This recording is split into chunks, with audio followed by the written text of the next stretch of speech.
Channel کے ناظرین کو سلسلہ فیضان اسلام میں مرحبا کہتا ہوں۔ انشاءاللہ عز و جل آج بھی ایک بہت ہی پیارا ہم موضوع لے کر آپ کے پاس حاضر ہوئے ہیں، اور وہ موضوع ہے امام اہل سنت اعلی حضرت رحمۃ اللہ تعالی علیہ کی سیرت مبارکہ۔ اسلام میں اسلاف کی بڑی ہی اہمیت ہے، اور ہمارے لیے ان کی زندگی مشعل راہ ہے۔ جو بھی اپنے اسلاف کے طریقے پر، ان کے اصولوں پر چلتا ہے، دنیا میں بھی کامیاب ہوتا ہے، آخرت میں بھی کامیاب ہوتا ہے۔ انشاءاللہ عز و جل آج امام اہل سنت اعلی حضرت رحمۃ اللہ تعالی علیہ کی سیرت کے بارے میں مفتی صاحب سے مدنی پھول حاصل کریں گے۔ اول تاخیر ہمارے ساتھ رہیے، اچھی نیتیں بھی فرما لیجئے کہ نیت المؤمن خیر من عملی، اور آج کے سلسلے کے حوالے سے بالخصوص اس نیت کو بھی ایڈ کیجئے کہ انشاءاللہ عز و جل جو کچھ ہم امام اہل سنت اعلی حضرت رحمۃ اللہ تعالی علیہ کے بارے میں سنیں گے، ان کی سیرت کے مدنی پھولوں کو اپنے دل کے مدنی گلدستے میں سجاتے چلے جائیں گے، عمل کی کوشش کریں گے، جذبہ بیدار ہوتا ہے کس طرح انہوں نے دین اسلام کی خدمت کی۔ انشاءاللہ عز و جل ہمارے دل میں بھی دین کی خدمت کا جذبہ بیدار ہوگا۔ درود پاک کی فضیلت پیارے آقا مدینے والے مصطفیٰ صلی اللہ تعالی علیہ وآلہ وسلم کا فرمان تقرب نشان ہے، جس کا مفہوم کچھ یوں ہے کہ کل بروز قیامت تم میں سے میرے زیادہ قریب وہ ہوگا جس نے دنیا میں مجھ پر کثرت سے درود پڑھے ہوں گے۔ صلو علی الحبیب صلی اللہ تعالی علی محمد صلی اللہ تعالی علیہ وآلہ وسلم۔ جی مفتی صاحب، سب سے پہلے میں یہ عرض کرنا چاہوں گا کہ جب بھی کسی کی سیرت کا تذکرہ ہوتا ہے، کوئی بھی شخص جو آگے جا کے بڑا کام کرتا ہے، اس کی زندگی کے ابتدائی دن، بچپن کے دن بڑے ہی اہم ہوا کرتے ہیں، اور بچپن ہی سے ان کی ایسی تربیت ہوا کرتی ہے کہ وہ آگے جا کر بڑے کام سر انجام دیا کرتے ہیں۔ کچھ امام اہل سنت اعلی حضرت رحمۃ اللہ تعالی علیہ کے بچپن کے حالات کے بارے میں ارشاد فرمائیے کہ آپ کا بچپن کیسا تھا؟ بسم اللہ الرحمن الرحیم۔ جو اکابر علماء یا اولیاء ہیں، جی، عمومی طور پر تو قاعدہ یہ ہے کہ کسی بھی شخصیت کے بچپن کا دیکھا جانا اتنا ضروری نہیں ہوتا۔ ٹھیک ہے۔ وجہ یہ ہے کہ آپ کو بہت بڑے علماء، اولیاء کرام ایسے ملیں گے کہ جن کا بچپن کا جوانی بھی جو ہے وہ بہت سارے دوسرے کاموں میں گزری ہوگی، لیکن جب انہوں نے توبہ کی اور رجوع اللہ کیا تو اس کے بعد پھر ان کی کیفیت بدلی اور ان کا مقام و مرتبہ بڑھنا شروع ہوا، پیدا ہونا شروع ہوا۔ لیکن یہ ہے کہ اس کے ساتھ یہ بھی ہے کہ بہرحال بہت سارے ایسے بھی ہیں کہ بچپن سے ہی جن کو تائید الہی حاصل ہوتی ہے، اور جن کا بچپن بھی دوسروں کے لیے لائق تقلید ہوتا ہے، صحیح، اور ان کے بچپن کے اندر بھی بڑے خوبصورت یعنی یادیں ہوتی ہیں، بڑی خوبصورت باتیں ہوتی ہیں۔ جی، کچھ افراد ایسے ہوتے ہیں کہ جنہیں یعنی پیدائشی ولی کہا جاتا ہے، صحیح، جیسے لفظ استعمال ہوتا ہے نا کہ مادر زاد ولی یعنی پیدائشی ولی، جی، جیسے سرکار غوث پاک رضی اللہ تعالیٰ عنہ۔ اب سرکار غوث پاک رضی اللہ تعالیٰ عنہ پیدائشی ولی تھے۔ اچھا، اسی طرح کچھ بزرگ وہ گزرے ہیں کہ جن کو بچپن سے اللہ تعالیٰ کی بطور خاص ایک تائید حاصل ہوتی ہے، اچھا، ماشاءاللہ، اور اس تائید کا ظہور بھی مختلف مواقع کے اوپر ہوتا رہتا ہے۔ اعلیٰ حضرت رضی اللہ تعالیٰ عنہ کا معاملہ کچھ اسی طرح کا تھا کہ آپ بچپن ہی سے اللہ تعالیٰ کی خصوصی تائید اور اس کی رحمت کا مورد تھے، کہ اللہ تعالیٰ کی رحمت آپ کے شامل حال تھی۔ ماشاءاللہ، اس میں بہت ساری چیزیں ہیں، علم کے حوالے سے، عمل کے حوالے سے، تقوی کے حوالے سے، اور دیگر چیزوں کے اعتبار سے۔ اعلیٰ حضرت علی رحمہ کی سیرت مبارکہ میں آپ کے بچپن کے حوالے سے جو پہلی بات سامنے آتی ہے وہ ہے آپ کا شوق علم۔ یعنی اعلیٰ حضرت علی رحمہ کو بچپن ہی سے جی، علم کا بے پناہ شوق تھا۔ اس کا اندازہ اس سے لگائیں کہ آپ نے جب پڑھنا شروع کیا تو پہلی مرتبہ تو آپ جمعے والے دن بھی آپ نے مدرسے جانے کا ارادہ کیا، کہ چھٹی والے دن بھی آپ چلنے لگے۔ تو گھر والوں نے کہا آج کدھر؟ تو کہا پڑھنے کے لیے۔ تو فرمایا آج تو چھٹی ہے، جمعہ ہے۔ تو یوں جو ہے وہ گھر والوں کے سمجھانے سے پتہ چلا کہ نہیں، جمعے والے دن چھٹی ہوتی ہے، اس دن پڑھنے نہیں جانا ہوتا۔ ماشاءاللہ۔ تو اب عام بچوں کا جو حال ہے وہ تو یہی ہوتا ہے کہ وہ چھٹی کے ساتھ آگے پیچھے بھی ایک دن ملانے کی کوشش کر رہے ہوتے ہیں کہ کل چھٹی تھی تو آج بھی ہونی چاہیے۔ لیکن اعلیٰ حضرت رحمہ کا شوق علم یہ تھا کہ آپ جمعے والے دن بھی پڑھنے کے لیے جانا چاہتے تھے۔ پھر دوسرا یہ کہ آپ کے بارے میں آپ کے جو گھر والوں نے بیان کیا ہے وہ یہ ہے کہ آپ نے کبھی بھی پڑھنے کے معاملے میں ضد نہیں فرمائی۔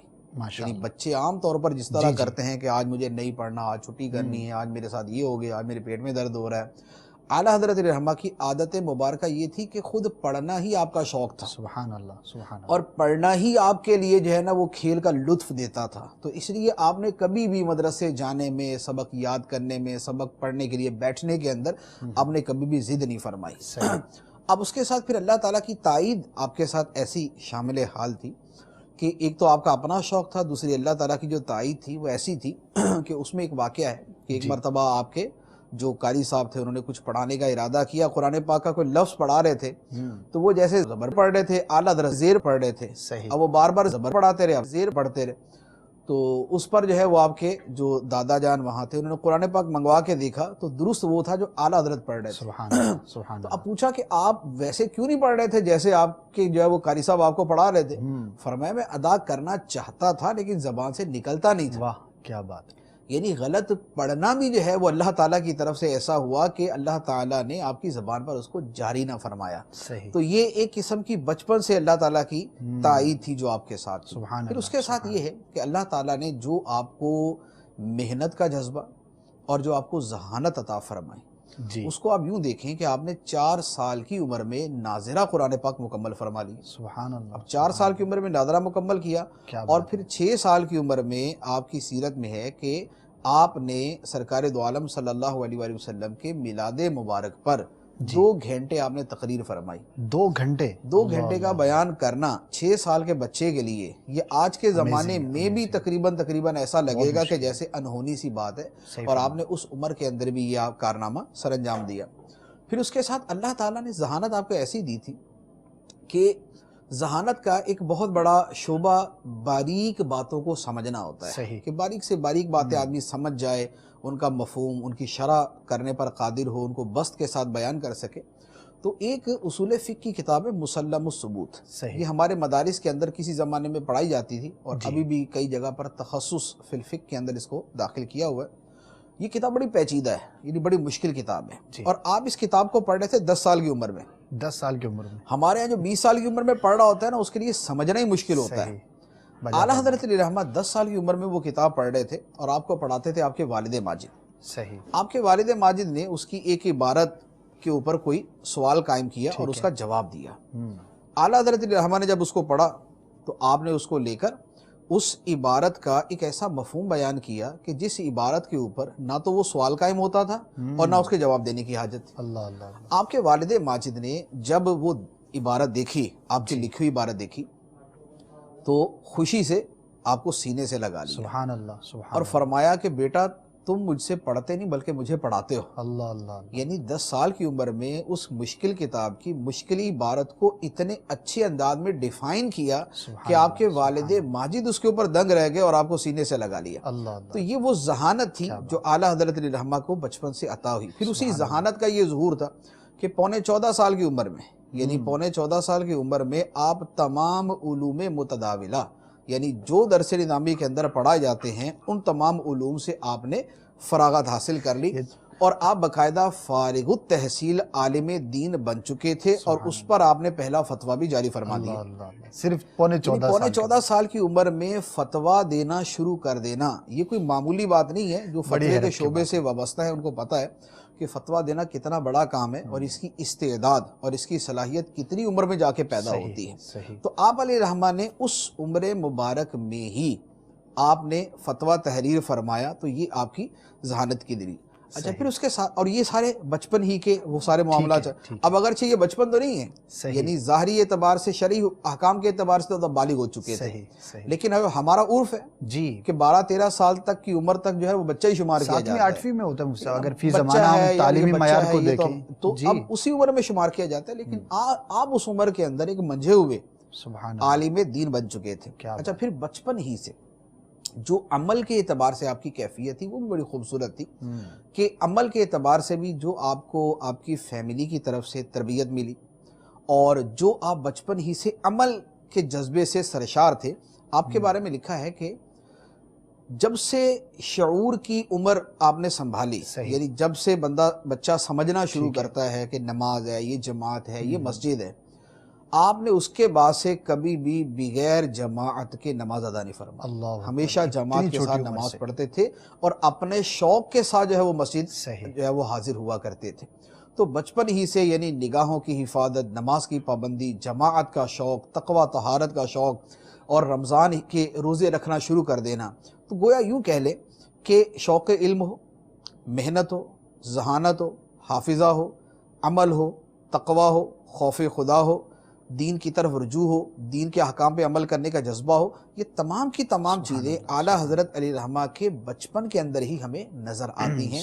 تو یہ وہ بچپن بتاتا ہے کہ یہ کتنی بڑی ہستی ہے اور اس نے آئندہ جا کے کتنی بڑی ہستی بننا ہے۔ بجا فرمایا، ماشاءاللہ ماشاءاللہ کیا بات ہے ہمارے اعلیٰ حضرت رحمۃ اللہ تعالی علیہ کی، واقعی بڑی ہی حیرت ہوتی ہے اور بڑا ہی دل خوش ہوتا ہے۔ واقعی دنیا بھر میں اس وقت لاکھوں مسلمان جو ہے وہ امید ہے کہ دیکھ رہے ہوں گے، اور یہ واقعات جب سنتے ہیں اپنے اسلاف کے، اپنے بزرگان دین کے، تو دل میں بڑی خوشی داخل ہوتی ہے اور بڑی رغبت پیدا ہوتی ہے کہ کیسے تھے ہمارے یہ اسلاف اور کیسا ان کا خوبصورت جو ہے وہ ماشاءاللہ ایک انداز تھا۔ مفتی صاحب، کافی واقعات آپ نے بیان فرمائے اور مجموعی طور پر بھی کئی خصوصیات کا آپ نے بیان فرمایا۔ اسی سے روشنی لیتے ہوئے تربیتی اولاد کے حوالے سے، بچوں کی تربیت کے حوالے سے ہمیں کیا مدنی پھول ملتے ہیں امام اہل سنت کی سیرت کے تناظر کے اندر؟ دیکھیں، اس میں جو چیزیں بیان کی گئی ہیں اگر انہی کو سامنے رکھیں تو سب سے پہلی بات تو یہ سامنے آتی ہے کہ آپ علیہ الرحمہ میں علم کے حصول کا جو شوق تھا۔ صحیح۔ اب یہ علم کا جو شوق پیدا ہوتا ہے، اس میں دو چیزیں ہوتی ہیں۔ ایک تو یہ ہوتا ہے کہ بعض اوقات تو ایک ویسے ہی اللہ تعالیٰ کسی بچے کے اندر علم کا شوق پیدا کر دیتا ہے، لیکن ایک دوسرا بڑا ظاہری جو فیکٹر ہے، یعنی ظاہری جو سبب ہے، وہ ہوتا ہے کہ آدمی جس ماحول کے اندر، بچہ جس ماحول کے اندر پروان چڑھتا ہے۔ جی۔ اعلیٰ حضرت علیہ الرحمہ کا جو خاندان ہے، بیسیکلی یہ بہت بڑا علمی خاندان ہے، یعنی آپ کے والد ماجد مولانا نقی علی خان علیہ الرحمہ جو ہیں، یہ ہندوستان کے جو سب سے بڑے علماء تھے، یہ ان میں سے ایک تھے۔ سبحان اللہ۔ تو اب جب اتنے بڑے عالم دین کے بیٹے تھے، ان کی اولاد تھے، تو گھر کے اندر علمی ماحول کا ہونا، صحیح، یہ تو بڑی ایک واضح سی بات ہے۔ تو اب گھر کے اندر جب آپ نے اپنے والد گرامی کو کتابیں پڑھتے دیکھا، کتابیں اٹھاتے دیکھا، کتابوں کو رکھتے دیکھا، کتابوں کا مطالعہ کرتے دیکھا، علمی مسائل پر کلام کرتے دیکھا، بڑے بڑے علماء آتے ہیں وہ علمی معاملات پر کلام کرتے ہیں، دیگر افراد آتے ہیں، تو اب جب یہی سارا ماحول رہا جی، تو اس کا نتیجہ یہ ہوا کہ شوق علم پیدا کرنے کے اندر ایک یہ بہت بڑی چیز ہے کہ جو معاون اور ممد ثابت ہوتی ہے۔ اسی وجہ سے آپ دیکھیں، جن گھروں کے اندر علم کا ماحول ہے، جی، وہاں کے جو بچے ہیں وہ بھی عام طور پہ پڑھنے کی طرف زیادہ رغبت رکھتے ہیں۔ فرمائیں۔ جن گھروں کے اندر کھیل کا ماحول ہے، ان کے بچے بھی عام طور پر کھیل ہی کی طرف جانے کو ترجیح دیتے ہیں۔ بلکہ عام طور پر تو یہ ہوتا ہے کہ خاندان میں بڑا آدمی جو کام کر رہا ہوتا ہے، اولاد بھی عام طور پہ اسی کام کی طرف جانے پر کو ترجیح دیتی ہے۔ تو اب گھر کے اندر اگر علمی ماحول ہو، اب یہ ہے کہ وہ بطور خاص کوئی عالم ہے تو اس کے گھر کا تو چلو علمی ماحول اس کے اعتبار سے بنے گا، لیکن اگر بالکل عوام آدمی ہے، جی، تو عوام آدمی بھی اپنے گھر میں علمی ماحول ضرور بنا سکتا ہے۔ صحیح۔ وہ یوں ہے کہ اگر اس کے گھر میں کتابیں ہیں، جی، وہ وقتاً فوقتاً کتابیں پڑھنے کا شوقین ہے، روزانہ یا ایک دو دن بعد اگر وہ 10-15 صفحے بھی پڑھتا ہے تو اس کی اولاد یہ دیکھے تو صحیح کہ اس کے بڑے جو اس کے لیے عام طور پر آئیڈیل ہوتے ہیں، ان کا طرز زندگی کیا ہے، ان کا طرز عمل کیا ہے، وہ انہی کو دیکھ کر جو ہے وہ عمل کرے گا۔ تو لہٰذا یہ والا جو معاملہ ہے کہ گھر کے اندر تھوڑا سا علمی ماحول ہو، جو عمل کرنے والے ہیں، جو گھر کے افراد ہیں، وہ کتابوں کا اگر ذوق رکھیں، گھر میں تھوڑی سی چھوٹی سی ایک لائبریری بنا کے رکھیں۔ اچھا، پھر بچوں کی کتابیں اگر گھر میں رکھی جائیں، بچے کہانیاں زیادہ پسند کرتے ہیں، دینی کہانیاں، اسلامی کہانیاں اگر یہ رکھی جائیں تو ان کو ذرا پڑھنے کا زیادہ شوق ہوتا ہے۔ تو لہٰذا پہلے تو یہ ہے کہ بچوں کے اندر علمی شوق پیدا کیا جائے، جس کا میں نے طریقہ عرض کیا۔ دوسری بات یہ ہے کہ نماز اور جماعت کی جو پابندی ہے، نماز اور جماعت کی پابندی کے حوالے سے بھی یہی ہے کہ بچہ اپنے والدین کو نماز اور جماعت کا پابند دیکھے گا تو وہ بھی نماز اور جماعت کی پابندی کرے۔ اعلیٰ حضرت علیہ الرحمہ کا گھرانہ جب ایک علم کا گھرانہ ہے تو اس علم کے گھرانے کے اندر جو چیزیں ہوں گی، جو عمل کی چیزیں نظر آئیں گی کہ گھر کا ہر فرد جو ہے وہ نماز پڑھنے والا، صحیح، گھر کا ہر فرد جو ہے وہ اللہ اور اللہ کے رسول صلی اللہ علیہ وسلم کا نام لینے والا، وہ اولیاء کرام کا تذکرہ کرنے والا، تو جب گھر میں یہی والا ماحول ہوگا تو بچہ پھر نماز، جماعت اور ان چیزوں کی طرف راغب ہوگا۔ پھر اس میں صرف دیکھنا ہی کفایت نہیں کرتا بلکہ اس کے ساتھ گھر والوں کا اس کو ترغیب دینا بھی اس کے اندر بہت زیادہ اثر انداز ہوتا ہے. حوصلہ افزائی کرنا, بچے کو نماز کے لیے اٹھانا, اس کو نماز کے لیے لے کر جانا, یہ چیزیں بھی اس کے اندر عمل جو ہے وہ اثر انداز ہوتی ہیں. تو لہذا یہ والا بھی فیکٹر جو ہے وہ اس کے اندر پیدا کیا جائے. اچھا, اسی کے ساتھ پھر دین کی جو دیگر چیزوں پر عمل کرنا ہے, یعنی جسے ہم تقوی و طہارت کے نام سے موسوم کر لیں, تو بہت ساری وہ چیزیں ہیں کہ جو خاندان کے افراد کو کرتے ہوئے آدمی دیکھتا ہے. یعنی اگر پردہ کرتے دیکھا تو بچی ہے تو وہ پردہ کرے گی. صحیح. اگر لڑکا ہے تو اپنے باپ کو جیسے جو ہے وہ نامحرموں کو دیکھنے سے بچتا ہوا دیکھے گا تو وہ بھی اسی انداز کے اندر کرنا شروع کرے گا. تو بچوں کی تربیت میں اگر ان چیزوں کو شامل کیا جائے کہ والدین کا جو اپنا عمل ہے وہ بھی اچھا ہو جائے اور ان کی جو تائید اور ان کی جو ترغیب ہے وہ بھی اچھی ہو جائے, تو یہ بچے کی ایک اچھے مستقبل کی علامت ہوتی ہے. ماشاءاللہ. پھر ایک اور بات اعلیٰ حضرت رحمہ کی یہ سامنے آتی ہے کہ آپ جتنے بڑے عالم دین ہیں تو آپ نے اتنی محنت کی ہوگی. صحیح. اور محنت کا جو شوق ہے یا محنت کرنا جو ہے یہ بچپن سے ہوتا ہے. ٹھیک ہے. ایسا بڑا کام ہوتا ہے کہ ایک آدمی زندگی کا ایک عرصہ علمی محنت کیے بغیر گزار دے اور یکدم اس میں محنت کا داعیہ پیدا ہو جائے. صحیح. محنت کا جذبہ پیدا ہو جائے. عام طور پر ایسا نہیں ہوتا. عموماً یہی ہوتا ہے کہ جو بچپن سے پڑھنے کا شوق رکھنے والے ہیں وہ آگے جا کے بھی پڑھنے ہی کے شعبے میں آتے ہیں, وہ علم ہی کے شعبے کے اندر جو ہے وہ بڑے کام کرتے ہیں. تو لہذا جن بچوں کے حوالے سے یہ ذہن ہو کہ یہ عالم بنے, یہ علم والے بنے, یہ نالجیبل پرسن بنے اور یہ اسی فیلڈ کے اندر ذرا کچھ نام کمائیں, کچھ ان کو زندگی اسی رخ پر اپنی ڈھالنی چاہیے, تو وہ پھر اپنی اولاد کو ذرا تھوڑا سا محنت کا شوق اور ان چیزوں کی طرف لانے کی کوشش کریں. ان کو محنت کا عادی بنا دیں گے تو یہ عادت ایک مرتبہ جب دل کے اندر جگہ پکڑ گئی تو اس کے بعد پھر یہ دوبارہ کبھی ختم نہیں ہوتی. صحیح. مفتی صاحب, ایک سوال پیدا ہوتا ہے ذہن میں. ماشاءاللہ دیکھیے, یہ ہر شخص چاہے گا, کوئی بھی مسلمان ہے اس کے دل میں کہیں نہ کہیں یہ جذبہ ضرور ہوگا کہ میری اولاد جو ہے وہ نیک بنے, اہل علم میں سے ہو, اس کا دینی ذوق ہو, عبادت کرے. کس کو ناپسند ہوگا کہ میرا بیٹا عبادت کرے, اس کو کوئی بھی ناپسند نہیں رکھے گا. اسی طرح اور بھی بہت ساری جو ہے وہ اس طرح کی صورتیں ہوتی ہیں. لیکن ایک بہت بڑا پرابلم یہ ہے, اور ہو سکتا ہے بہت سارے ناظرین بھی اس سے گزر رہے ہوں, کہ اب جو والدین ہیں انہوں نے اپنی عمر جو ہے وہ گزار لی. اب وہ نہ انہوں نے علم دین حاصل کیا, نہ وہ جذبہ, نہ وہ ذوق, نہ وہ شوق, جیسا بھی ماحول تھا وہ اب بڑے ہو گئے. اچھا, اب ہم چاہتے ہیں کہ ہمارا بچہ جو ہے وہ علمی ذوق رکھنے والا ہو, وقت ضائع کرنے والا نہ ہو, نیکی کی طرف راغب ہو. اب والدین نے عمر کسی اور انداز پر گزاری ہوتی ہے اور اب بھی کچھ نہ کچھ عادتیں ایسی ہوتی ہیں, لیکن اولاد کے بارے میں یہ جذبہ بہرحال ان کا بھی ہوتا ہے, ایک بڑی تعداد ہے. اچھا, ان کے لیے آپ کیا ارشاد فرمائیں گے؟ اب وہ اپنی اولاد کو کیسے ٹرن کریں, اور اپنی زندگی میں وہ تبدیلی لانا مشکل بھی سمجھتے ہیں, دشوار ہوتا بھی ہے, تو اس کا کیا حل کیا جائے؟ دیکھیں, اصل جو اس کے پیچھے فیکٹر ہوتا ہے نا کہ والدین جو کرتے ہیں اولاد آگے جا کے وہی کرتی ہے, ان کو اولاد وہی دیکھ کر کرتی ہے. اس کے پیچھے کیا ہوتا ہے کہ صحبت ہوتی ہے. یعنی والدین جو کرتے ہیں, بچہ چونکہ انہی کی کمپنی میں رہتا ہے, صحیح, انہی کی صحبت میں رہتا ہے, تو لہذا وہ چیزیں سیکھتا ہے. اب اگر ایک شخص بذات خود ایسا نہیں ہے تو وہ کسی ایسی علمی صحبت میں اپنی اولاد کو لے جانا شروع کر دے. جیسے میں نے بذات خود دیکھے ہیں, یعنی کئی ایسے دوست ہیں کہ جن کے ہاں کبھی جانا ہوتا ہے تو اکثر میں نے ان کی عادت دیکھی ہے کہ وہ ان کے بچے جو 6 سال کے 7 سال کے ہیں وہ ان کو بھی بٹھا دیتے ہیں. صحیح. حالانکہ ان کو بات نہیں پوری سمجھ آ رہی ہوتی, لیکن ان کو بٹھانے کا ان کا مقصد یہ ہوتا ہے کہ یہ بیٹھ کر یہ بھی سنیں گے نا تو ان کو پتہ چلے گا کہ شرعی مسائل ہوتے ہیں. صحیح. اور ایک شرعی مسائل کا جواب دینے والا جو عالم ہوتا ہے اس کی یوں عزت کی جاتی ہے اور اس کے علم کی وجہ سے اس کو یہ فوائد ملتے ہیں. تو یہ چیزیں بچہ جو ہے نا یہ دیکھ کر ایک انکانشیسلی جو ہے وہ اپنے اندر ایک ترغیب جو ہے وہ محسوس کرتا ہے. تو لہذا اگر کوئی خود ایسا نہیں کر سکتا تو اس کے لیے کوئی دوسرا ماحول موجود ہے. وہ اگر بذات خود علماء کے پاس جانے والا, نیک لوگوں کے پاس جانے والا, اچھی صحبت میں جانے والا ہے, دعوت اسلامی کے جیسے اجتماعات ہیں ان میں جانے والا ہے, تو یہاں اگر وہ لے جانے والا ہے تو یہ اپارچونٹی اس کو یہاں بھی میسر آ سکتی ہے. اور یہ مدنی چینل کی وجہ سے تو اور بھی زیادہ آسانی ہو گئی ہے کہ اب گھر کے اندر جو ہے وہ مدنی چینل اگر لگا لیا اور بچے کو ساتھ ہی بٹھا لیا, اب بچہ بھلے اپنے شوق سے 10 منٹ بیٹھے, تو زیادہ دیر بچے کو سمجھ نہیں آئے گی تو وہ بیٹھے گا بھی نہیں, لیکن وہ 10 منٹ بھی بیٹھے گا, یا جو بچوں ہی کا خاص پروگرام ہے وہ دیکھے گا تو اس کو ذرا بچے زیادہ رغبت سے دیکھتے ہیں. تو یہ چیز بھی وہی والی شے پیدا کر دیتی ہے, اسی کا نعمل بدل ہے کہ متبادل جو ہے وہ مل جاتا ہے. اگر آدمی کوشش کرے تو یہ مدنی چینل کی صورت میں یا اجتماعات کی صورت میں متبادل مل جاتا ہے. ماشاءاللہ.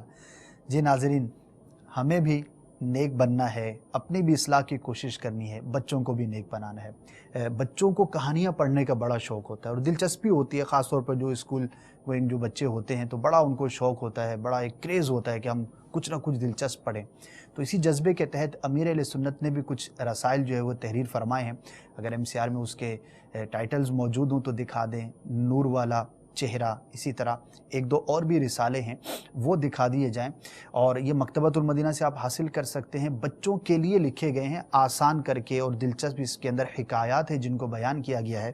تو انشاءاللہ عز و جل آپ کے بچے جب پڑھیں گے تو ان کی دلچسپی کا باعث بھی ہوں گی۔ اس کے علاوہ بھی جو کتابوں کے اندر حکایات ہوتے، تھوڑا سا آپ کو محنت کرنے پڑے گی، ایک دو میں مدر مشورے بھی عرض کیے دیتا ہوں، جیسے کیمیا سعادت ہے، اب وہ تصوف کے موضوع پر ہے، اس میں بڑی گہری باتیں ہیں، لیکن اس میں اگر آپ فہرست میں جائیں گے تو بزرگوں کی بہت ساری حکایات ہیں، اب ان کو مارک کر کے پوائنٹ آؤٹ کر کے دے سکتے ہیں۔ مکاشفۃ القلوب ہے، فیضان سنت ہے، اسی طرح ان کتابوں کے اندر جہاں پر حکایات ہیں بیان کی ہوئی ہیں وہ آپ ان کو پوائنٹ آؤٹ کر دیں، اور جو پڑھنے والے بچے ہیں، سمجھدار ہیں، ان کو آپ دیتے جائیے تو آٹومیٹکلی ان کا ذہن بنے گا کہ دیکھیے جہاں لفظ حکایت لکھا ہوتا ہے نا، اس کے اندر کوئی نہ کوئی دلچسپ کہانی ہوتی ہے۔ تو آپ نے تھوڑا سا کام کیا، 2 دن کے اندر آپ نے مثال پوری کیمیا سعادت کی جو ہے وہ فہرست آپ نے پڑھ لی اور اس کو مارک کر لیا، تو آپ نے یوں سمجھے کہ بچوں کو کئی دنوں کا کام جو ہے وہ دے دیا۔ تو سوچیں گے، جذبہ ہوگا تو رہنمائی کرے گا انشاءاللہ عز و جل۔ ابھی سے بچوں کا ذہن بنائیں گے، نیک ماحول میں آئیں گے جائیں گے تو بڑے ہو کر یہ بھی نیک بننے میں کامیاب ہو سکیں گے۔ مفتی صاحب، امام اہل سنت اعلیٰ حضرت رحمۃ اللہ تعالی علیہ کی بات کی جا رہی ہے، اعلیٰ حضرت کا جب بھی تذکرہ ہو آپ کی تصانیف کا تذکرہ بھی ضروری ہوتا ہے۔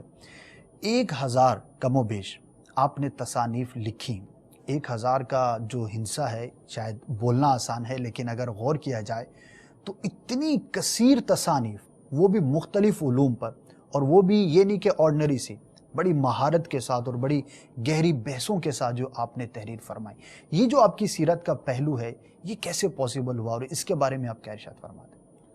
دیکھیں، اس میں بہت ساری چیزیں اس میں ہیں۔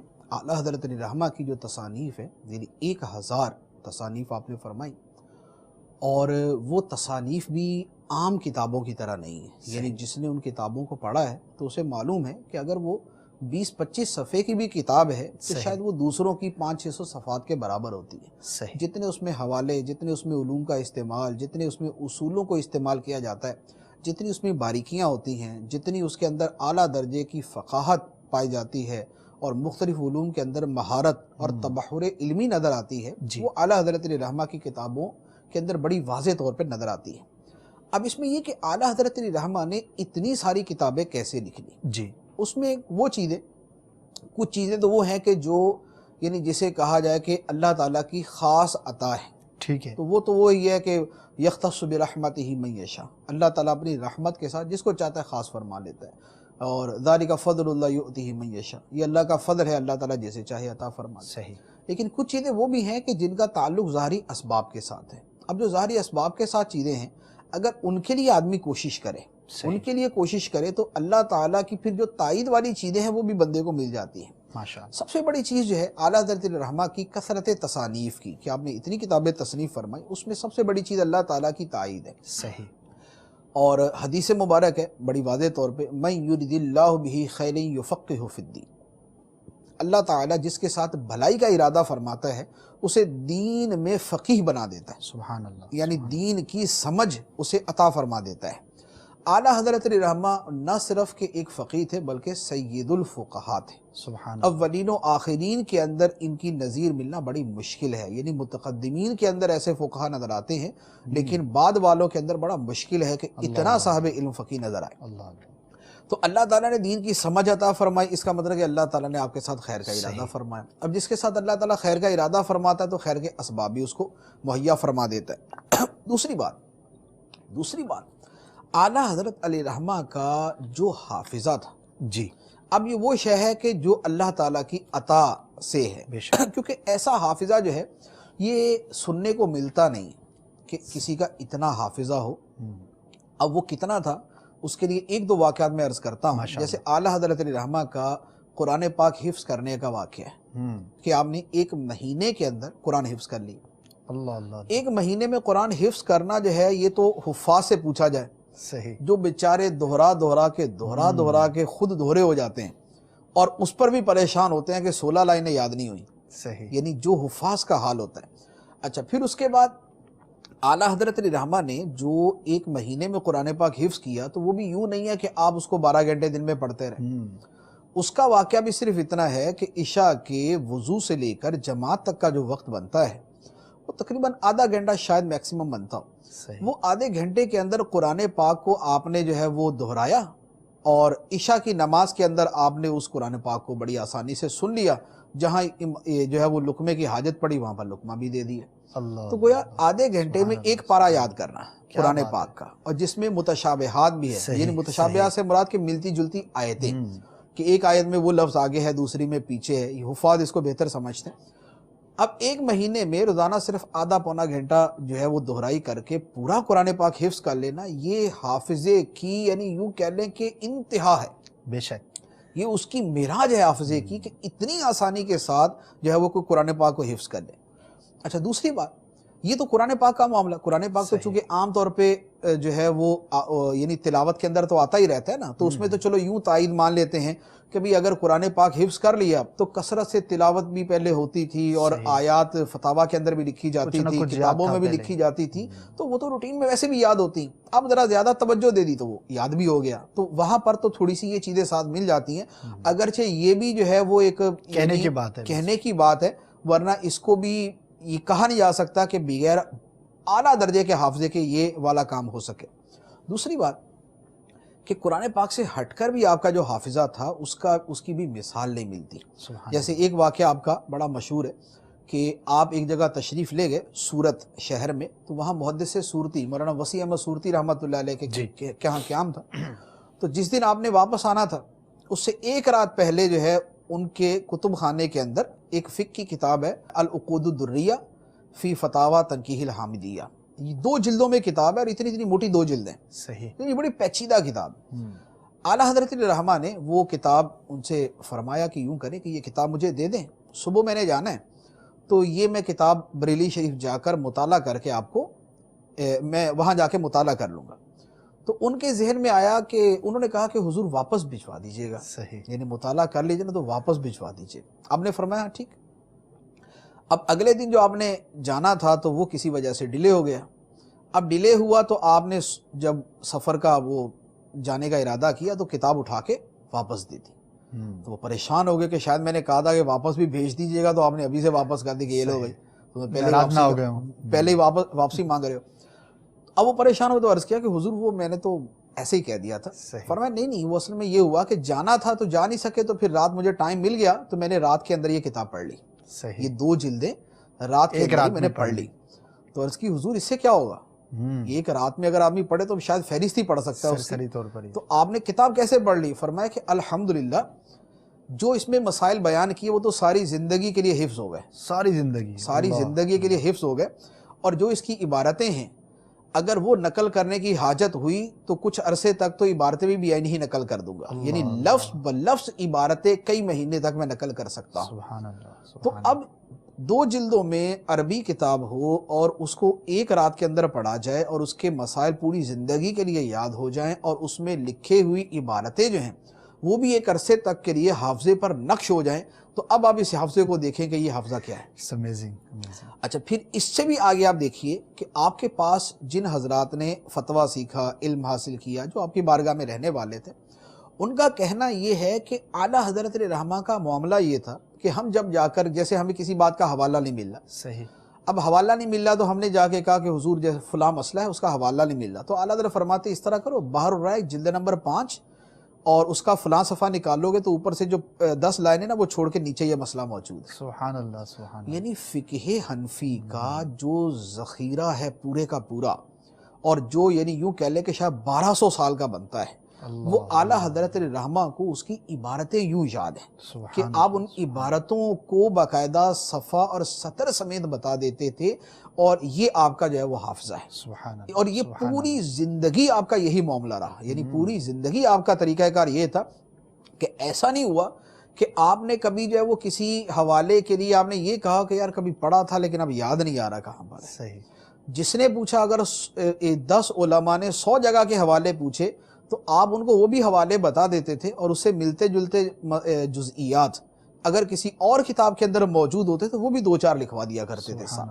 تو یہ آپ کا حافظہ ہے. تو اب چونکہ آپ کو اللہ تعالیٰ نے اتنا حافظہ عطا فرمایا, اس حافظے کی برکت یہ تھی کہ آپ کی کتابوں کی تعداد جو ہے وہ اتنی زیادہ ہے, کیونکہ جب حافظہ اتنا ہے تو اب مراجعت کرنا کتابوں کی طرف, یعنی کتابوں کو دیکھنے کی اتنی حاجت نہیں پڑتی, فوراً یاد آ گیا فلاں فلاں فلاں فلاں جگہ یہ مسئلہ موجود ہے, وہاں وہ کتابیں نکالی, ان کے صفحات نکالے اور اس کو نقل کر دی.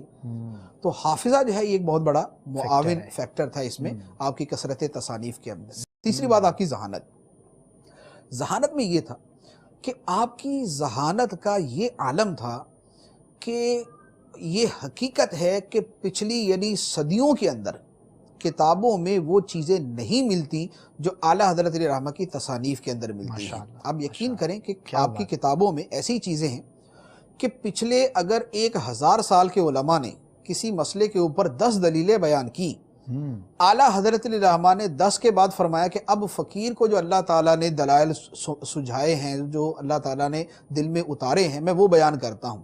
اس کے بعد وہ 10 کا عدد بڑھتا گیا, 11 12 13 15 20 25 30 35 40 45 50, اب یہ بڑھتے بڑھتے بعد اوقات 1000 سال کے علماء کی دلیلیں 10 ہیں اور اعلیٰ حضرت کی 40. اللہ اللہ اللہ, یہ وہ ذہانت کی جو انتہا ہے, جو اس کی بلندی ہے, وہ ایک بہت بڑی چیز تھی کہ جو اعلیٰ حضرت علیہ رحمہ کی کتابیں لکھنے کے اندر بے پناہ معاون ثابت ہوئی. سبحان اللہ. اچھا, یہ 3 چیزیں ہوگی.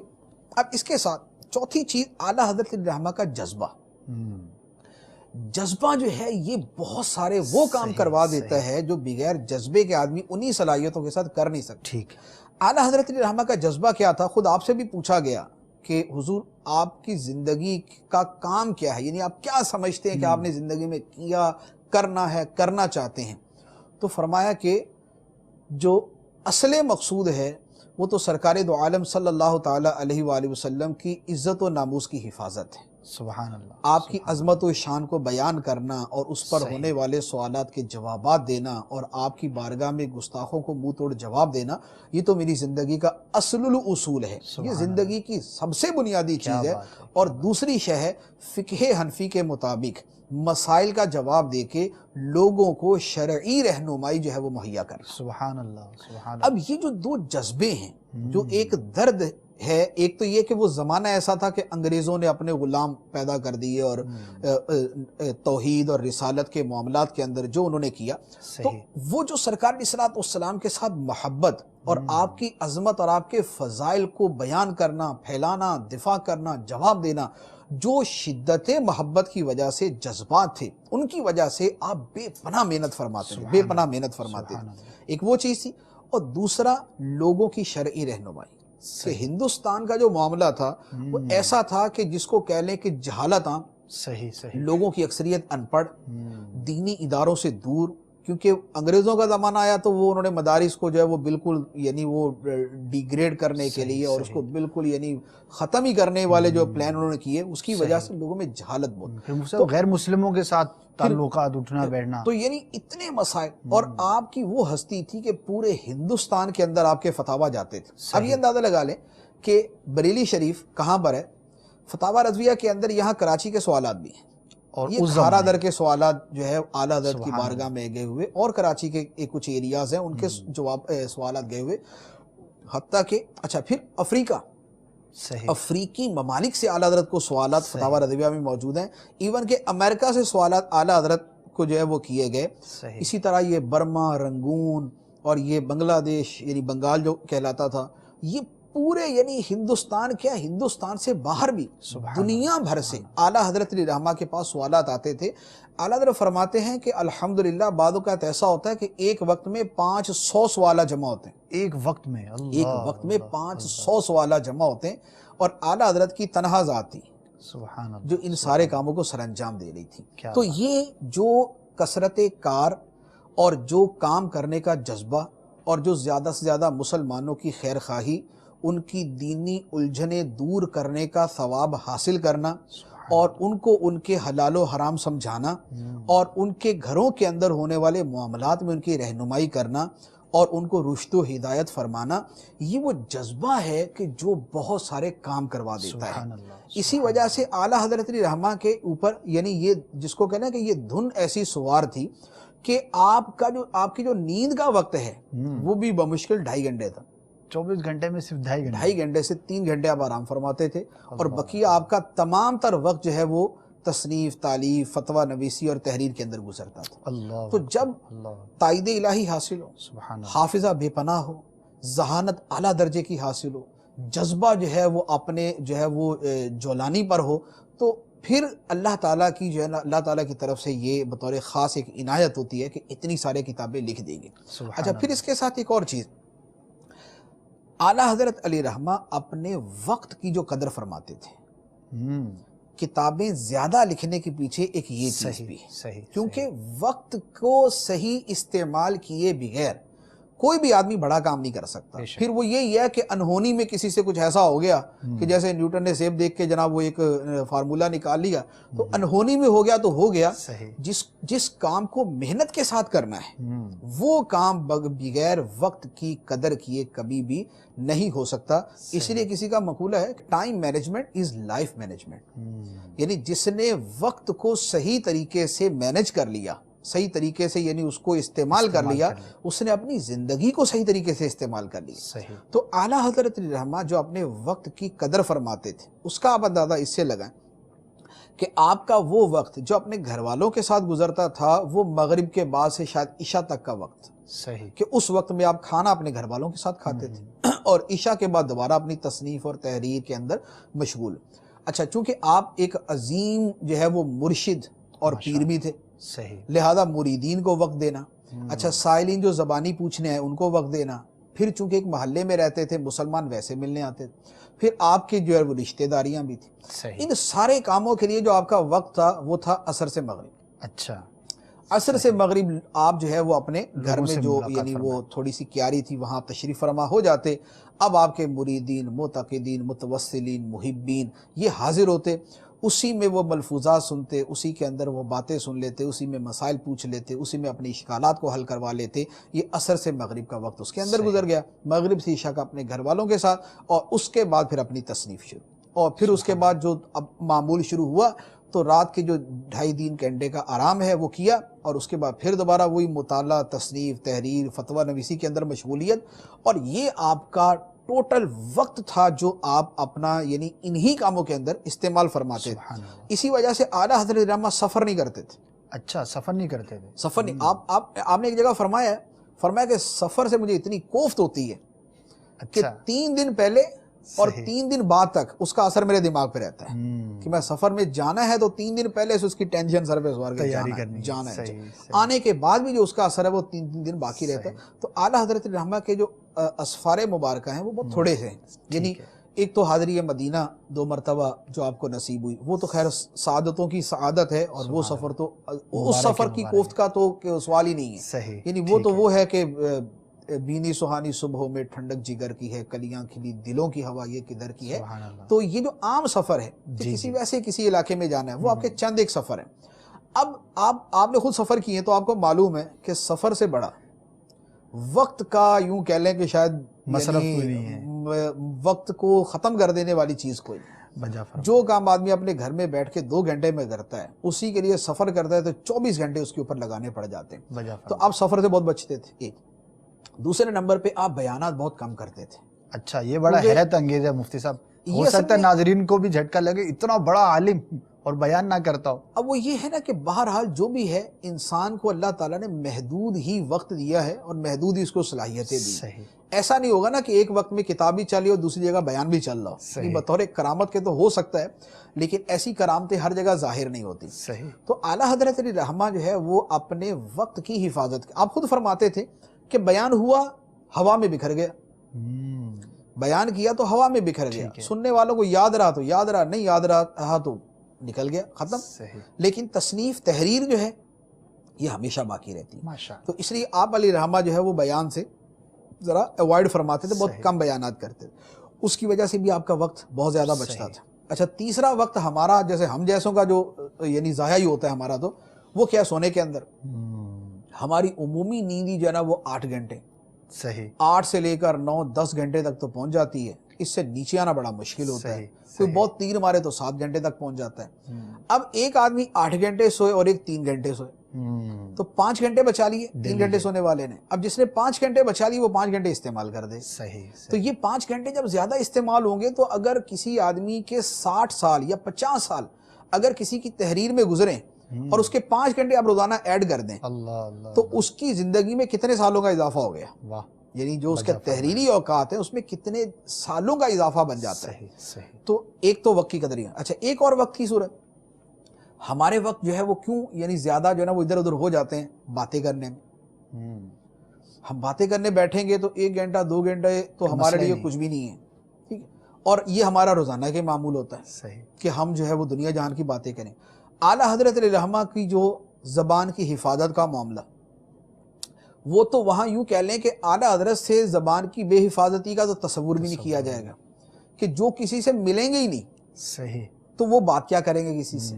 مغرب سے عشاء اپنے گھر والوں کے ساتھ گھریلو معاملات، اور عصر سے مغرب تک مریدین بیٹھے ہوئے تو مریدین سے آدمی کو حقہ پانی کے بارے میں تو باتیں کرتا نہیں، ان کے ساتھ وہی نصیحتیں، ارشاد، اولیاء کرام کے واقعات، سرکار علیہ السلام کے فضائل جو اعلیٰ حضرت کا پسندیدہ موضوع تھا، اور شرعی مسائل کا جوابات، اور جو وہ پوچھیں ان کا جواب دینا۔ تو آپ کی گفتگو ہی اول تو قلیل تھی، صحیح، اور وہ قلیل بھی تھی تو اس کا ایک مخصوص وقت تھا اور اس کے اندر کیا اور ختم۔ اب اس کے بعد آپ لگے ہوئے اپنے لکھنے کے اندر، اپنے کام میں اور اپنے مطالعے کے اندر۔ مطالعے والے آدمی کو تو ویسے بھی دوسروں کی باتیں بری لگتی ہیں، جو پڑھ رہا تو اس کو تو ویسے ہی باتیں کرنے والا آ جائے تو وہ ہاتھ جوڑ کے کہہ دے گا بھائی آپ چلے جاؤ۔ تو اعلیٰ حضرت علیہ رحمہ کا اپنے گفتگو کے اندر وقت کی حفاظت کرنا، اپنے سونے کے اندر وقت کی حفاظت کرنا، بلکہ اپنے کھانے کے اندر، کھانے کا معاملہ بھی اعلیٰ حضرت علیہ رحمہ کا ایسا ہی تھا۔ کھانے کے اندر ہمارا کیا، ہمارا لنچ آدھے گھنٹے کا ہے، ہمارا ڈنر جو ہے وہ 45 منٹ کا ہے، اور ہمارا بریک فاسٹ بھی جو 30-35 منٹ پر مشتمل ہوتا ہے۔ کیوں؟ اس لیے کہ اس کے لوازمات ہی زیادہ ہوتے ہیں۔ اچھا لوازمات کے ساتھ پھر ہم اس کے لیے جو جمع و خرچ کرتے ہیں وہ اس کے ساتھ، یعنی اگر ہم نے ہوٹلنگ کرنی ہے تو ہوٹلنگ کے لیے 1 گھنٹہ تو ہم نے ہوٹل میں بیٹھنا ہی بیٹھنا، 1 گھنٹہ جانے کا، 1 گھنٹہ آنے کا، 3 گھنٹے ہو گئے، 1 گھنٹہ پھر اضافی گپ شپ کا ہے، 4 گھنٹے ہو گئے، تو ہمارا وقت اس میں نکل جاتا ہے۔ اعلیٰ حضرت رحمہ کا کھانا اتنا قلیل تھا کہ آخری عمر میں تو یہاں تک معاملہ پہنچ گیا کہ شوربے کی ایک چھوٹی سی پیالی، اور 1 2 یا 3 سوجی کے بسکٹ، اچھا صرف یہ وہ کھائے اور پیے اور فارغ۔ اب جب اتنا تھوڑا سا وقت، یعنی یوں کہہ لیں کہ 5 منٹ میں فارغ، تو 5 منٹ اگر اپنے کھانے پہ لگا دیے، 7-8 منٹ لگائے اور اس کے بعد دوبارہ پھر اپنے کام کے اندر لگ گئے، تو یوں جو وقت کو بچایا، کیا بات، وہ وقت کا بچانا بھی آپ کا ایڈ ہو جاتا ہے آپ کی اسی فتویٰ نویسی میں، اسی مطالعے میں اور اسی کتابوں کے تحریر کرنے میں۔ تو یہ 5 چیزیں جو میں نے عرض کی ہیں یہ وہ بڑی واضح سی چیزیں ہیں جو اعلیٰ حضرت علیہ رحمہ کی سیرت مبارکہ میں نظر آتی ہیں، جس کی وجہ سے آپ نے 1000 کتابیں تصنیف فرما لی، اور انتہائی علمی اور تحقیقی اور تدقیقی اور تنقیحی کتابیں جو ہے وہ آپ نے تصنیف فرما۔ سبحان اللہ، سبحان اللہ، کیا بات ہے مفتی صاحب۔ یہ سن کر واقعی دلوں کے اندر امام اہل سنت کے محبت جو ہے وہ مزید بڑھ رہی ہوگی، اور دعا بھی کرتے ہیں کہ اللہ تبارک و تعالی ہمیں بھی ان بزرگوں کا صدقہ نصیب فرمائے، جس طرح جذبے کے ساتھ، جس کوشش کے ساتھ، جس محنت کے ساتھ، یقیناً ہمارے لیے، امت کے لیے انہوں نے سب کچھ کیا، انہوں نے کوششیں کی، اللہ تبارک و تعالی ہمیں بھی کوشش کرنے کی توفیق عطا فرمائے۔ ایک کال ہے مفتی صاحب اسی موضوع سے متعلق بتائی گئی ہے، اس کو شامل سلسلہ کر لیتے ہیں، دیکھتے ہیں کہ کالر کیا سوال کر رہے ہیں۔ جی سنائیے۔ السلام علیکم ورحمۃ اللہ وبرکاتہ۔ وعلیکم السلام ورحمۃ اللہ وبرکاتہ۔ میں ابو امیمہ اطاری باب المدینہ کراچی سے عرض کر رہا ہوں۔ جی، میرا فیضان اسلام میں مفتی صاحب سے یہ سوال ہے کہ میں نے ایک کتاب میں اعلیٰ حضرت رحمۃ اللہ تعالیٰ علیہ کی خصوصیات میں سے ایک خصوصیت یہ بھی پڑھی تھی کہ آپ نے زندگی بھر ایسا لکھا کہ رجوع کرنے کی نوبت ہی نہ آئی۔ اب ذہن میں یہ سوال پیدا ہو رہا تھا کہ رجوع کرنا کوئی عیب تو نہیں، بلکہ بڑے بڑے علماء کرام سے رجوع کرنا ثابت ہے۔ اس کا جواب ارشاد فرما دیجیے، نیز یہ بھی بیان فرما دیں کہ یہ واقعی حقیقت ہے یا تاریخ میں مبالغہ رہی ہے، اس کے بارے میں وضاحت فرما دیں۔ السلام علیکم ورحمۃ اللہ وبرکاتہ۔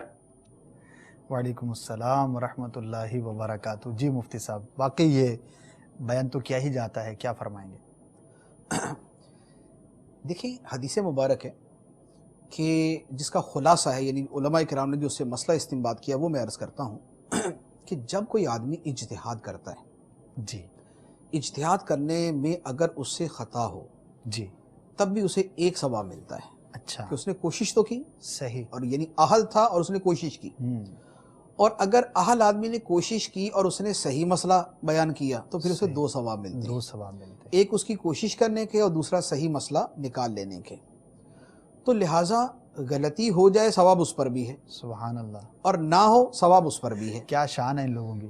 لیکن یہ دیکھ لیں کہ ایک نیکی زیادہ فضیلت والی ہے یا 2 نیکیاں زیادہ فضیلت والی ہے. صحیح. اعلیٰ حضرت رحمہ کے ساتھ جو اللہ تعالیٰ کی تائید تھی اس میں یہی نظر آتا ہے کہ اعلیٰ حضرت 2 ثواب ہی حاصل کرتے رہے، اللہ، اب 2 نیکیاں ہی اللہ، کرتے رہے. اللہ، کیا بات. اور جن کے بارے میں رجوع ثابت ہے تو ان کا یہ ہے کہ وہ بھی ثواب کے مستحق صحیح. ہوتے رہے. ٹھیک ہے. تو ایک جزوی اعتبار سے یہ فضیلت ہے جو اعلیٰ حضرت رحمہ کو دیگر ایک بڑی تعداد کے اوپر آپ کو حاصل ہے، سبحان بڑی اللہ، تعداد میں سبحان اللہ. آپ کو حاصل ہے. تو اس کو کلی فضیلت کی طرف یعنی ہم ٹھیک ہے. مشیر نہیں کریں گے، یعنی ہم صحیح. یہ نہیں کہیں گے کہ یار امام اعظم تو اتنے رجوع کیے تھے، اعلیٰ حضرت نے کوئی نہیں کیا تو اس کا مطلب کہ اعلیٰ حضرت افضل ہو گئے. صحیح. وہ یہ کلی فضیلت کمپیریزن نہیں کریں گے. ٹھیک ہے. مجتہد اعظم ہونے کی، سبحان امام اللہ. اعظم ہونے کی، فقہ کی بنیاد رکھنے کی، فقہی استنباط و استخراج کے اصول مرتب کر دینے کی، اور اس کے علاوہ ہزاروں فضائل. وہ سیدنا امام اعظم رضی اللہ تعالی عنہ کی خصوصیت، اور وہ آپ کے جو شاگردان گرامی قدر تھے وہ ان کی بہت ساری خصوصیات. صحیح. تو افضلیت مطلقہ جو ہوتی ہے وہ یعنی یوں کہہ لیں کہ اکابر فقہا اور آئمہ جو گزر چکے ہیں جن کے بارے میں ہمیں یعنی ہمارا ایک قسم کا اتفاق ہے وہ افضل ہی ہیں، ٹھیک ہے. تو ان کے ساتھ کمپیئر نہیں کیا جائے گا. صحیح. ہاں یہ ہے کہ جزوی اعتبار سے واقعی ایک فضیلت ہے، ٹھیک اس میں کسی کو کوئی کلام نہیں ہے. وہ بہت مرتبہ متاخرین کو جزوی فضائل حاصل ہوتے ہیں صحیح. جو اپنے سے افضل لوگوں کے مقابلے کے اندر بھی ہو جاتے ہیں. تو اعلیٰ حضرت رحمہ کیا یہ کہ آپ نے جو مسئلہ بیان کیا درست بیان کیا، 2 ثواب کمائے اور 2 ثواب حاصل کیے، تو سبحان ٹھیک ہے، ایک فضیلت ہے. ذالک فضل اللہ یؤتیہ من یشاء، اللہ کا فضل ہے جسے چاہے عطا فرمائے. اللہ کے فضل پر تو کوئی پابند نہیں کہ یا اللہ اس کو کیوں دے دیا اور اس کو کیوں نہیں دیا، تو وہ اللہ تعالیٰ کی مرضی ہے. ٹھیک ہے. بقیہ یہ ہے کہ رجوع اعلیٰ حضرت نے مسائل سے فرمایا یا نہیں، یہ ذرا تحقیقی مسئلہ ہے. ٹھیک تو ہے. یہ یعنی یوں اس طرح کے ٹھیک ہے. آپ نے مذاکرے کے ماشاءاللہ اندر بیان نہیں کیا جا سکتا. وضاحت بیان اہل کی. علم اس حوالے سے ٹھیک ہے. کلام کرے تو پھر وہاں پر اس کی ٹھیک ہے. گفتگو. جزاک اللہ خیرہ. مفتی صاحب یہ جو امام علیہ سنت اعلیٰ حضرت رحمۃ اللہ تعالی کی تصانیف کا آپ نے ذکر فرمایا اور چند جو آپ نے وجوہات بیان فرمائیں کہ کس طرح سے جو ظاہری اسباب تھے وہ بھی آپ نے بیان فرمائے، آپ کے اس طرز عمل میں ہمارے لیے کیا مدنی پھول ہیں؟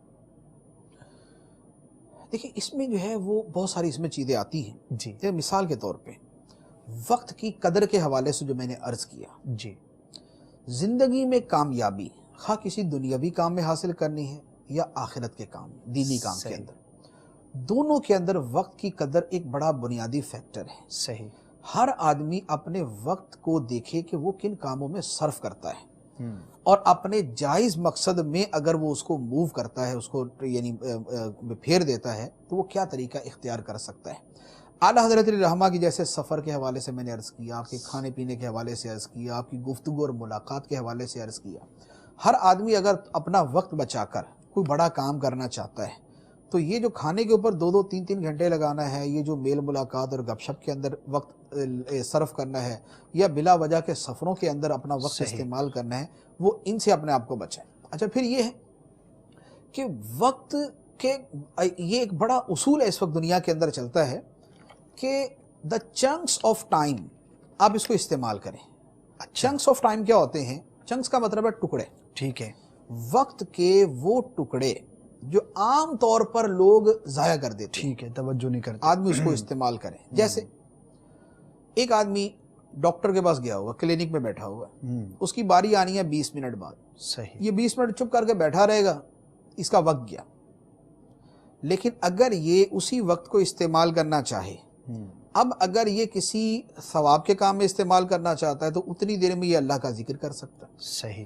نیکی کی دعوت دے سکتا ہے.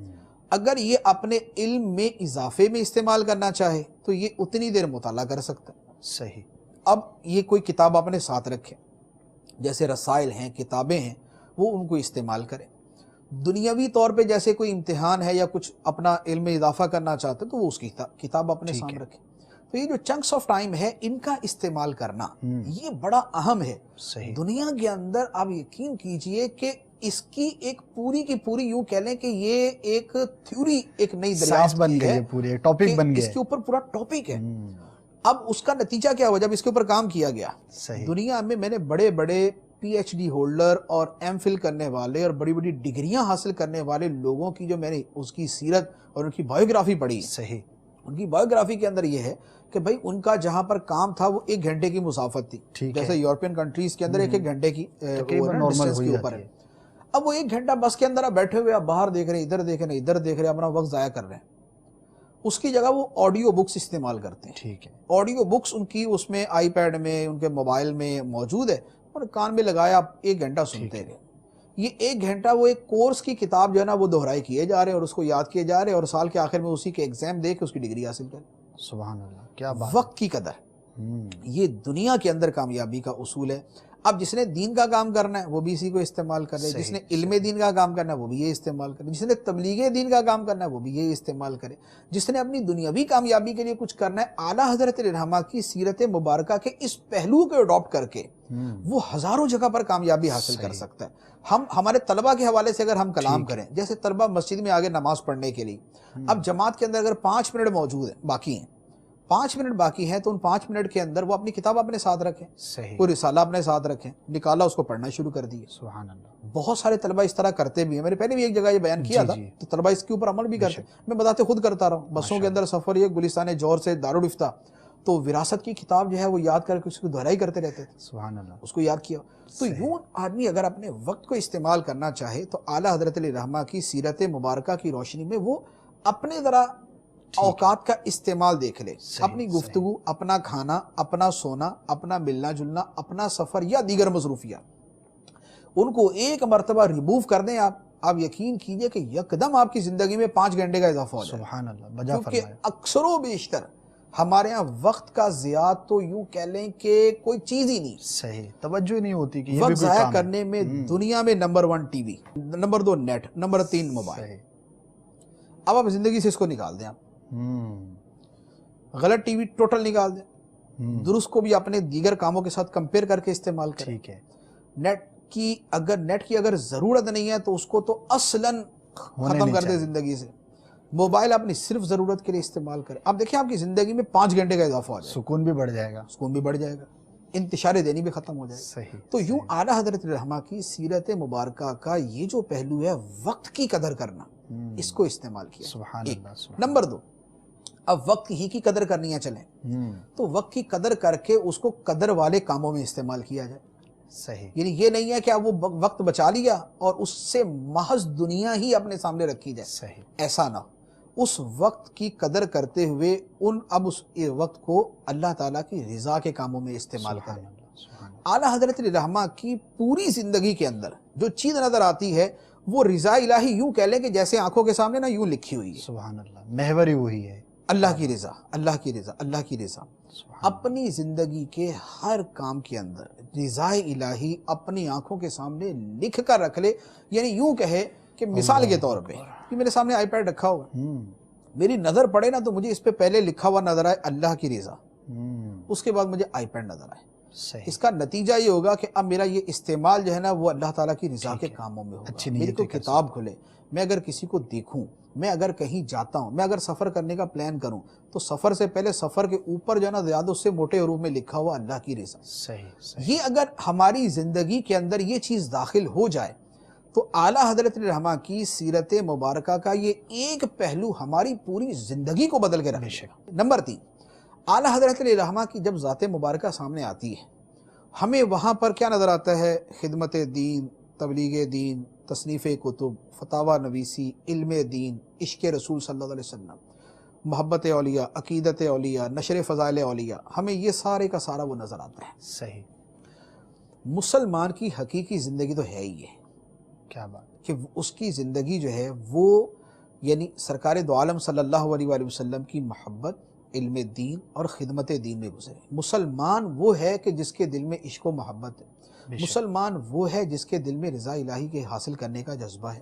مسلمان وہ ہے کہ جس کے دل کے اندر اپنے دین کی تبلیغ اور اپنی دین کی خدمت کا جذبہ، کہ ہر مسلمان مبلغ ہے، بے شک، ہر مسلمان مبلغ ہے. تو اب وہ انہی چیزوں کو اعلیٰ حضرت علیہ الرحمہ کی سیرت مبارکہ کے زندگی بھر کے جو ہمیشہ کے پہلو ہیں ان کو اپنی سیرت کے اندر وہ لانے کی کوشش کرے. یہ اس کی کوشش کرے گا تو اس کی زندگی جو ہے وہ نور علی نور جو ہے وہ ہوتی جائے گی. تو خدمت دین کا جو پہلو اعلیٰ حضرت علیہ الرحمہ کا نظر آتا ہے. اچھا پھر اس میں ایک اور پہلو دوسرے اعتبار سے میں عرض کرتا ہوں.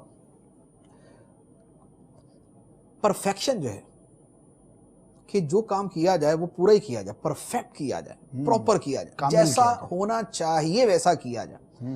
اعلیٰ حضرت علیہ الرحمہ کے کاموں میں آپ کو پرفیکشن نظر آئے. سبحان اللہ، سبحان اللہ. یعنی اعلیٰ حضرت کی شاعری کو آپ لے لیں جی، اس شاعری کو آپ دنیا اردو کی کسی بڑے سے بڑے پیمانے کے اوپر آپ پرکھ کے دیکھ لیں.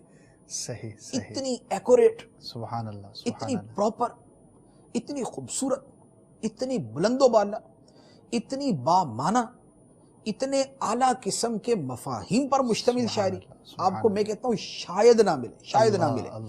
تو شاعری کی پرفیکٹ شاعری کی، یعنی پرفیکشن جو ہے وہ شاعری کے اندر آپ کے موجود ہے. اچھا آپ نے کتابیں لکھی، آپ ان کتابوں کی پرفیکشن جو ہے وہ کسی اس سے پوچھیں کہ جس کو پوری سمجھ ہے اعلیٰ حضرت کی کتابوں کی، تو آپ کو پتہ چلے گا کہ یار یہ کیا ہے، یہ کیا ہے، یعنی اس قدر ایکوریٹ کتابیں، اس قدر جامع کتابیں، اس قدر شاندار اور اعلیٰ پائے کی کتابیں اعلیٰ حضرت نے لکھی ہیں. یہ پرفیکشن آپ کو اس کے اندر نظر آئے. اچھا آپ کے فتاویٰ کو دیکھ لیں، کیا جملے ہوں گے، کیا جزئیات ہوں گے، کیا اس میں آیات لکھی ہوں گی، کہاں کہاں سے احادیث اس کے اندر بیان کی جائیں گی، لوگوں کی مصلحتوں کا خیال اس میں کیسے کیا جائے گا، کس جملے سے کون کیا مفہوم لے سکتا ہے، کوئی غلط مفہوم تو نہیں اس سے لے گا، اس کی جگہ متبادل جملہ کیا ہے. پھر جملوں کی بناوٹ ایسی کہ جیسے جڑاؤ قسم کے زیور ہوتے ہیں کہ جن میں موتی پروئے ہوئے، اور بعض اوقات ایسا ہوتا ہے، آپ یقین کیجئے کہ اعلیٰ حضرت کی عبارتیں پڑھتے ہیں تو ایک وجد کی کیفیت طاری ہونا شروع ہو جاتی ہے. اس قدر خوبصورت عبارتیں. اردو ادب میں ان کتاب عبارتوں کو دیکھیں تو اس میں کمال کی ہوتی ہے، عربی ادب میں دیکھیں تو اس میں وہ کمال کی ہوتی ہے. میں بلکہ آج کا واقعہ سناتا ہوں. میں مطالعہ کر رہا تھا فتاوی رضویہ شریف، تو میں فتاوی رضویہ سے نہیں پڑھ رہا تھا، یعنی نوٹس تھے لکھے ہوئے، اس کو پڑھ رہا تھا. ٹھیک ہے. اس میں ایک عبارت آئی، جی عبارت صحیح تھی، وہ صحیح، لیکن مجھے تھوڑا سا یوں ڈاؤٹ تھا کہ یار یہ نا اتنی جاندار عبارت نہیں ہے صحیح جیسی ہونی چاہیے. یعنی اس سے اچھی عبارت میرے ذہن میں آ گئی نا کہ اگر یہ عبارت عربی کی یوں ہوتی تو یہ زیادہ اچھا ہوتا. ٹھیک ہے. پھر میرے ذہن میں آیا کہ یار اعلیٰ حضرت ایسا نہیں کر سکتے کہ ایک اچھی سے اچھی عبارت کو چھوڑ کے آپ تھوڑی سی لو لیول کی آپ عبارت لکھ دیں. میں نے اصل فتاوی رضویہ شریف نکالا. سبحان اللہ. اب یقین کریں میں نے جب اس کو کھولا وہاں بیعینی وہی عبارت تھی جو میرے ذہن میں آئی تھی. سبحان اللہ. یعنی جس معیار کی عبارت ہونی چاہیے تھی اعلیٰ حضرت نے اسی معیار کی لکھی ہوئی تھی. وہ جس نے کسی نے کمپوز کیا اس نے غلطی کی. اللہ اللہ اللہ. تو اعلیٰ ایک معیار آپ کے ذہن میں بھی ہے نا، یہ پڑھنے والا پڑھ کے وہ عادی ہو جاتا ہے. پتہ چل گیا نا کہ اعلیٰ حضرت کا معیار کیا، تحقیق کا، اردو کا، عربی کا، فارسی کا، جملوں کا، فصاحت کا، بلاغت کا. تو یہ ہے پرفیکشن کہ جو کام کیا جائے وہ پراپر کیا جائے. ہمارے یہاں ناکامی کہاں ہوتی ہے کہ اول تو ہم 80% کام کرتے ہیں اور 20% چھوڑ دیتے ہیں. وہاں جا کے ہم ہمت ہار دیتے ہیں تو اس کے بعد ہماری ساری زندگی گزر جاتی. ایم اے کرنا ہے، پارٹ 1 دے رہی ہے، پارٹ 2 نہیں کرنا. صحیح. یعنی جو ہماری اپنی مثال ہے نا، ہمیں سمجھ آتی ہے. کام کو پایہ تکمیل تک پہنچایا جائے اور بہترین انداز میں پایہ تکمیل تک پہنچایا جائے. اب اسی سے میں کہتا ہوں کہ اب مبلغین دیکھ لیں. صحیح. جب مبلغ نے بیان کرنا ہی ہے نا تو پھر وہ ناقص قسم کا نہ کرے. ٹھیک ہے. وہ بہت اچھا بیان کرے. تیاری کے اگر کسی نے چینل پر سلسلہ کرنا ہے تو پھر وہ درمیانے درجے کا نہ کرے، وہ اعلیٰ درجے کا ہی کرے جیسی تیاری ہونی چاہیے. اگر کسی نے کتاب لکھنی ہے تو پھر وہ کتاب جو ہے نا وہ ادھر ادھر سے پکڑ دکڑ کے نہ ہو، وہ پھر اعلیٰ درجے کی کتاب ہونی چاہیے. اسی طرح دنیاوی معاملات کے اندر بھی پرفیکشن کو اگر سامنے رکھا جائے مم وجہین اس سے منع بھی کیا جاتا ہے. یہ بھی میں عرض کر دوں، ورنہ وہ نہ کہ جو ذرا نفسیات والے بیٹھے ہوں گے وہ سارے کہہ رہے ہیں یار یہ تو غلط پٹی پڑھائی جا رہا ہے، وہ ایک اور چیز ہے. اس پر کلام دوسرے انداز میں ہم کر سکتے ہیں. لیکن روٹین کے اندر میں عرض کروں گا کہ موسٹلی کاموں کے اندر اگر تکمیل اور کمال کام کے اندر ہو تو وہ کام اتنا ہی خوبصورت اور اتنا ہی بلند و بالا ہوتا ہے. تو اعلیٰ حضرت کی سیرت مبارکہ سے ایک ہمیں پہلو یہ بھی ملتا ہے، جو اس کو لے لے اس کی بھی زندگی جو ہے وہ اسی کا گزر جائے گی. مصطفیٰ وقت کتنا ہو گیا ہوگا اندازاً؟ وقت ہو گیا پورا. جب آیا تھا تو میرے ذہن میں تھا کہ شاید آج سوالات میرے پاس کم ہیں لیکن ابھی بھی کئی سوالات باقی ہیں اور وقت جو گزر گیا. اچھا شروع سے ہم کر رہے ہیں, کئی سلسلوں میں حاضری ہوئی, اور ایک تو ویسے ہمیں بہت لگاؤ ہے امام اہل سنت سے, لیکن آپ کی سیرت کا ماشاءاللہ واقعی یہ بھی ایک سیرت کا پہلو ہے کہ جب بھی بیان کرتے ہیں, جس کے ساتھ بھی بیٹھتے ہیں, جب بھی گفتگو ہوتی ہے تو وقت بھی گزر جاتا ہے اور بس سیکھتے ہی چلے جاتے ہیں کس کس بات کا تذکرہ کیا جائے, کس کس شان کا تذکرہ کیا جائے, کس کس علم کا تذکرہ کیا جائے. ایک ایک بات کے اندر اتنے زیادہ پہلو ہیں. اب کیا کرنا ہے, میرا امیر اہل سنت ارشاد فرماتے ہیں, ترغیب دلاتے ہیں کہ دیکھیے امام اہل سنت اعلیٰ حضرت رحمۃ اللہ تعالی علیہ کے پیچھے آنکھیں بند کر کے چلتے چلے جائیے. اب ظاہر ہے کہ ہر شخص عالم نہیں بن سکتا, ہر شخص مفتی نہیں بن سکتا. عوام کے لیے یہ حکم ہے کہ کسی بھی اہل علم فرد جو ہے اس کا دامن پکڑ لینا ہے, وہ جہاں پر لے کر جائے گا تو ہمیں وہیں پر چلتے چلے جانا ہے. امام اہل سنت نے جو قرآن و حدیث کو سمجھا, اس کے کچھ نظارے آپ نے سنے, مفتی صاحب نے ماشاءاللہ کتنا خوبصورت انداز پر ہمیں بیان فرمائے.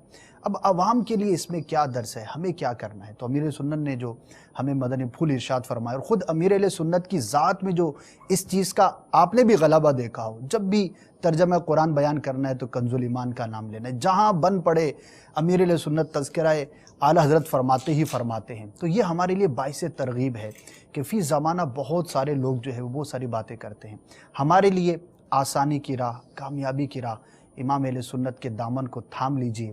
انشاءاللہ عز و جل ان کے پیچھے چلتے چلے جائیں گے تو سیدھے مدینے جا پہنچیں گے. دعوت اسلامی کے مدنی ماحول کے اندر بھی الحمدللہ آپ کو یہ چیز بڑے ہی غلبے کے ساتھ نظر آئے گی, اور امام اہل سنت کا تذکرہ, ذکر خیر, آپ کی تصانیف, آپ کی سیرت کا تذکرہ آپ کو ملتا ہی چلا جائے گا. تو دعوت اسلامی کا مدنی ماحول ہمیں امام اہل سنت اعلیٰ حضرت رحمۃ اللہ تعالی علیہ کے در تک پہنچاتا ہے. اور بہت سارے ناظرین ایسے ہوں گے, اور بالخصوص جو باقاعدہ ماحول سے وابستہ نہیں, مدنی چینل انہوں نے دیکھنا شروع کیا ہوگا, تو مدنی چینل دیکھتے دیکھتے دیکھتے بہت ساری چیزیں آپ نے سیکھی ہوں گی. اعلیٰ حضرت کی محبت بھی آپ کے دلوں میں پیدا ہو گئی ہوگی, یا پہلے سے تھی تو اس میں ضرور اضافہ ہوا ہوگا. اللہ تعالیٰ ہمارے امیر اہل سنت کو سلامت رکھے, ہماری دعوت اسلامی کو سلامت رکھے, ہمیں اس کے ساتھ وابستگی عطا فرمائے, امام اہل سنت کی برکتوں سے ہم سب کو مالا مال فرمائے. آمین بجاہ النبی الامین صلی اللہ تعالی علیہ وسلم.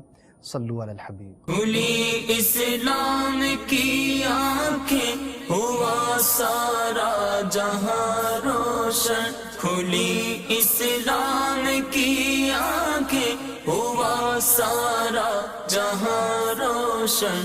عرب کے چاند صدقے کیا ہی کہنا تیری طلعت کا, عرب کے چاند صدقے کیا ہی کہنا تیری طلعت کا.